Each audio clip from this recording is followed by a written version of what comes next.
વડોદરાના ભીમનાથ બ્રિજ પાસે વિશ્વામિત્રી નદીમાંથી યુવતીનો શંકાસ્પદ મૃતદેહ મળી આવતા સનસનાટી. મોતનું કારણ જાણવા મૃતદેહ પોસ્ટમોર્ટમ માટે ખસેડાયો.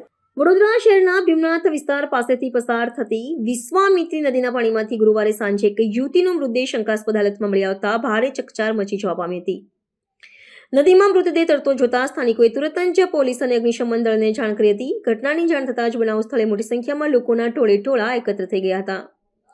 ઘટનાની ગંભીરતાને ધ્યાનમાં રાખીને પોલીસના ઉચ્ચ અધિકારીઓ, જેમાં નાયબ પોલીસ કમિશનર, ડીસીપી, મદદનીશ પોલીસ કમિશનર, એસીપી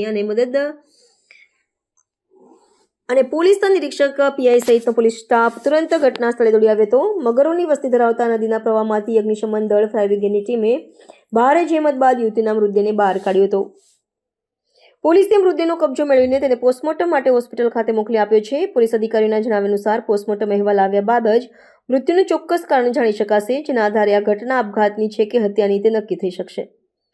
પોલીસે અકસ્માત મૃત્યુના ગુનાની નોંધ કરીને યુવતીની ઓળખ અને સમગ્ર બનાવ અંગે વધુ તપાસની કાર્યવાહી હાથ ધરી છે. આ સયાજીગંજ હોટલની સામેનો વિશ્વામિત્રી નદીની કેનાલનો ભાગ લાગી રહ્યો છે. એની અંદર અમને એક ટેલિફોનિક વર્દીના આધારે કોઈ અજાણી વ્યક્તિની લાશ મળી છે. લાશની ઓળખ અને એ લાશને કાઢી અને એને પીએમ કરાવી અને એડી દાખલ કરવાની કાર્યવાહી પોલીસ કરી રહી છે. કેટલી ઉંમર છે લાગે છે અંદાજે? ટીનેજ છોકરીની લાશ હોય એવું લાગી રહ્યું છે અત્યારે પ્રારંભિક રીતે. પ્રાથમિક જોતા શું લાગે છે એના પરથી નિશાન મારવાનો નિશાન? ના, એ પીએમ રિપોર્ટ આવે એના પરથી આપણે નક્કી કરી શકીએ કે આ આત્મહત્યા છે કે પછી એનું મર્ડર થયું છે. એ પોસ્ટમોર્ટમના રિપોર્ટ પછી અમે નક્કી કરી શકીએ. અંદાજિત કેટલા દિવસની લાશ લાગે છે? ના, ફ્રેશ જ લાગી રહી છે અત્યારે. કોઈ એવું જૂની હોય એવું રીતનું નથી વાંચતી, પણ પીએમ રિપોર્ટ થાય એના પરથી નક્કી કરી શકીએ.